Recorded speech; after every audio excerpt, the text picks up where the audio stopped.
Madam చెప్పండి. ఇప్పటి వరకు కూడా ఒక డిస్కషన్ అంటూ జరిగింది. నిన్నటి వరకు ఒకలాగా జరిగింది. ఇప్పుడు ఇంకొక కొత్త మ్యాటర్ కూడా బయటకొచ్చింది. మరి ఇదంతా రాజ్ తరుణే చేయించారంటారా? నేను ఇంకేం చెప్పానండి. మనకు 33 ఇయర్స్ 33 ఇయర్స్లో మన క్రైమ్ హిస్టరీ ముందు ఉండాలి కదా. 1 ఇయర్ నుంచే ఎందుకు జరుగుతుంది? మనం వదిలించుకోవాలి అన్నది 3-4 ఇయర్స్ నుంచి జరుగుతున్నా సరే, హర్యానా ఉన్నప్పుడు కూడా హర్యానా వాళ్ళ డాడీ ఆ కాల్ రికార్డింగ్లో కూడా మీరు విన్నట్టయితే బొక్క లావణ్య ఎవత్తది, నేను ఇవాళ బ్రేకప్ అంటే బ్రేకప్ అన్న డిస్కషన్ వరకు వెళ్తుంది. అప్పుడు హర్యానాని బోల్డ్ అమ్మాయి, స్ట్రాంగ్ అమ్మాయి అని నాకు అపోనెంట్గా సెలెక్ట్ చేసుకున్న మాట నిజమే, అది నిజం. మరి హర్యానాకి ఇంటర్నల్గా ఏం చేశారు, లేకపోతే ఆ అమ్మాయికి అబార్షన్ ప్రెగ్నెంట్ అని కూడా నాకు కూడా విన్నాను నేను. చాలా ఛానల్స్ నాకు కూడా ఫోన్ చేసి అడుగుతున్నారు. మరి అదేంటి అన్నది హర్యానాకు కూడా తెలుస్తుంది. అందరూ బయటికి రావాలి, చెప్పాలి అని నేను కోరుకుంటున్నాను. ఇప్పుడు ప్రీతి విషయానికి వస్తే, ప్రీతి ఇప్పుడు లైవ్లో ఫోన్లో కూడా మాట్లాడించడం కూడా జరిగింది ఆర్జే శేఖర్. మరి దానికి మీరేం చెప్తారు? 1.5 ఇయర్ నుంచి రావాలి కదండి. ఇప్పుడే వచ్చి చెప్తున్నారు. ఆధారాలు చూపించకుండా మాట్లాడుతుంటే నేను ఒప్పుకోను. మరి అమ్మాయి పవర్ ప్లే సినిమాలో అమ్మాయి, ఈ అమ్మాయితో ఎందుకు ఉన్నారు? ఇదేమన్నా షూటింగ్ పిక్చరా లేకపోతే ఏంటి? అలా చాలామంది అఫైర్స్ ఉన్నా సరే నేను ఏమీ బయట పెట్టలేదు. నన్ను వదిలించుకోవాలని ప్లాన్ చేశారు. నన్ను ఎంత టార్చర్ పెట్టి నేను పోవాలి అనుకున్నారంటే నా అంతటా నేను వెళ్ళిపోవాలి అని ప్లాన్ చేశారు. నేను ఎక్కడికి వెళ్ళకపోవడంతో ఇంకా నన్ను ఎలా వదిలించుకోవాలి అన్న దాంట్లో మరి అది రాజ్ తరుణ్ ప్లానా లేకపోతే ఇంకెవరిదో వాళ్ళ ఫాదర్దో, నాకు పేర్లు కూడా నేను చెప్పదలుచుకోలేదు. ఎవ్రీథింగ్ ఈజ్ ప్లాన్ ప్రకారమే వెళ్తున్నారు. ఇప్పుడు ప్రీతి వాళ్ళందరూ మన నా లైఫ్లోకి ఎలా వచ్చారు, ఎందుకు పరిచయం అయ్యారు అని మొత్తం కూడా నేను వెనక్కి వెళ్ళి ప్రతి ఒక్క పర్సన్ని ఇప్పుడు నేను తీసి మొత్తం క్లియర్ చేసే నేను మళ్ళీ నా లైఫ్ అన్నది నేను స్టార్ట్ చేసుకుంటా. నన్ను మోసం చేసిన దానికి, నేను 10 సంవత్సరాలు నేను సర్వ్ చేసిన దానికి ఖచ్చితంగా they has to pay back. అది మనీ రూపంలోనో, విల్లా, కారు ఇవి కాదు, టైం.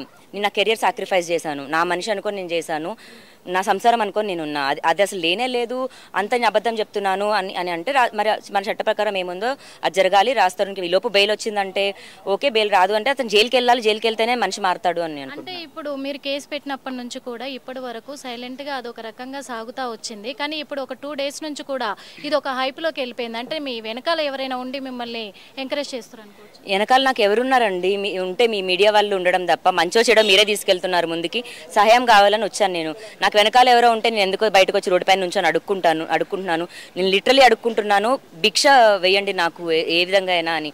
ఇంకా మీరు క్వశ్చన్ అడిగేటప్పుడు కూడా ఒకసారి ఆలోచించి నా కథ కూడా ఆలోచించి అడగాలని కోరుకుంటున్నాను. అడిగామంటే నిన్న చూసుకున్నట్లయితే ప్రసాద్ ల్యాబ్లో నా వరుణ్ నాకు కావాలి, నేను చూడడానికి వచ్చాను, నా రాజుని అని చెప్పేసి కూడా మీరు చాలా ఫైట్ చేయడం కూడా జరిగింది అక్కడ.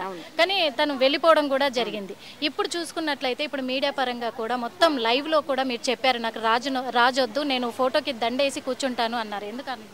ఇంకా నేను ఏం చేయనండి. ఇప్పుడు పరాయి మగాడితో నన్ను అనరాని మాటలు అనిపించాడు. నాకు తెలిసి ఏ ఆడపిల్ల కూడా తీసుకోదండి. ఇవాళ ఇంకొక అలిగేషన్ అని తీసుకొచ్చి ఇప్పుడు మాట్లాడిన ఒక కాల్ రికార్డింగ్దే తీసుకొచ్చి వినిపిస్తే, నేను నా దగ్గర అదే ప్రీతి మరి నన్ను మాట్లాడి 2 days ago మరి నాతో మాట్లాడిన రికార్డింగ్స్ నా దగ్గర కూడా ఉన్నాయి. మరి అప్పుడు ఏం చేస్తాము? ఒక రికార్డింగ్ తీసుకొచ్చేసి మాట్లాడి వినిపించేస్తే అదంటే మరి రాజ్ తరుణ్ ఫాదర్ రికార్డింగ్ నేను కూడా వినిపించాను కదండి. మరి అలా అంటే మరి అటెళ్ళి క్వశ్చన్ అడుగుతున్నారా మీరు? నేను రగ్గు పెడ్లింగ్ చేశాను, పెడ్లర్ అని అంటున్నారు. నేను అమ్మింది చూపించాను. జైలుకి కూడా వెళ్ళొచ్చారు కదా. అవును జైలుకి వెళ్ళింది శిక్ష వేసి కాదండి, ఆరోపణ వేసి. అది ట్రయల్ అంటారా లేకపోతే దాన్ని ఏమంటారు?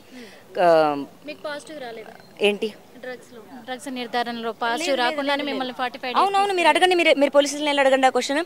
లావణ్య పాజిటివ్ వచ్చిందా, లావణ్య అమ్మిందా, లావణ్య కొనిందా, ఒక్క ఎవిడెన్స్ చూపించమని అడగండి. అడిగిన ఇచ్చిన రాజ్ తరుణ్ ఎందుకు ఎలిగేషన్ చేస్తున్నారు? ఎందుకంటే జైలుకి వెళ్ళారు, డ్రగ్స్ తీసుకున్నారు, నేను చెప్పినా వినలేదు, మార్చుకోలేదు తన పద్ధతి, అందుకే నేను వద్దనుకున్నాను అని చెప్పేసి. మరి ఇప్పుడు మంచిది వదిలేస్తున్నాను అంటే మీరు మొహం మీద తూ అని ఊగిరా అండి?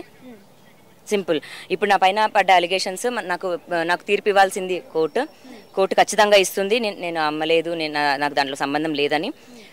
అంతే అండి. Thank you so much. Please.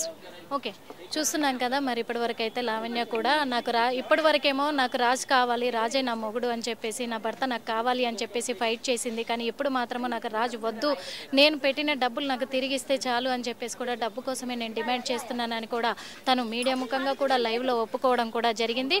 డబ్బులు ఇచ్చేంత వరకు కూడా నేను పోరాడతాను అని చెప్పేసి కూడా లావణ్య అయితే మరి చెప్తుంది. ఇక్కడ చూస్తూనే ఉండండి హిట్ టీవీ యాప్ ని డౌన్లోడ్ చేసుకోండి. ఇందులో short news, live news, entertainment movies అన్ని అవైలబుల్ గా ఉన్నాయి. Please download hit TV app.